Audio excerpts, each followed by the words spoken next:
Pleasant good day, saints. I am Lyrical Evangelist, and welcome back to my channel. A happy Easter to you all and your entire family. Right now, today we are going to dive deep into Proverbs 11:14, and I'm reading from the New King James Version, right?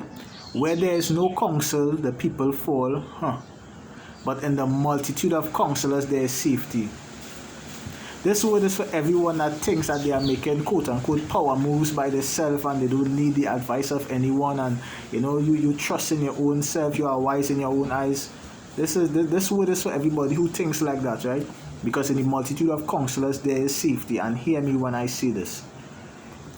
Many of you have been burned, many of us have been burned by seeking advice or counsel from the wrong people. But what I need to say with this is you need to seek out spirit-filled praying people and not just one person. See, that's where we go wrong sometimes. You ask one person and we leave it there. You come a multitude of counselors. A multitude is plural. We come and we ask these people and we pray about it and we talk about it, because many times look at in these big companies, these big conglomerates, these organizations, these businesses, they all have a board of directors. And you know what that board of directors is for? It's for accountability. So that one person will not grab the reins of power and just go wild and destroy the entire business. And we need that in our lives. But in this age we live in today, oh God, everybody want to be just making those boss moves and the power moves. So they would make a move or they would make a decision and tell you about it like 2 months or 2 weeks or however later.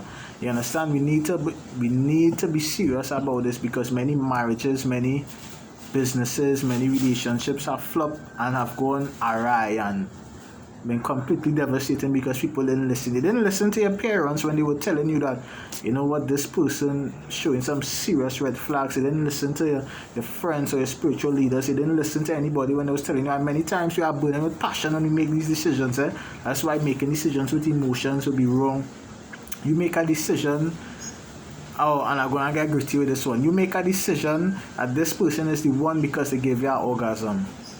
That is why you make that decision. You make a decision about that person because they make you feel good, or because they could kiss good, but you're ignoring all the red flags up until that point. And you take marriage to just be about all of that. But people are trying to show you that, you know what, if you keep good dating with this person and ignoring these red flags into your marriage or into your life, it will have serious repercussions and it will affect the trajectory of your lives. This is future tense we are talking about here.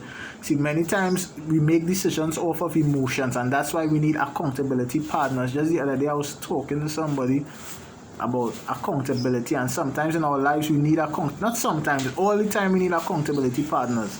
You understand? Because they do it in business.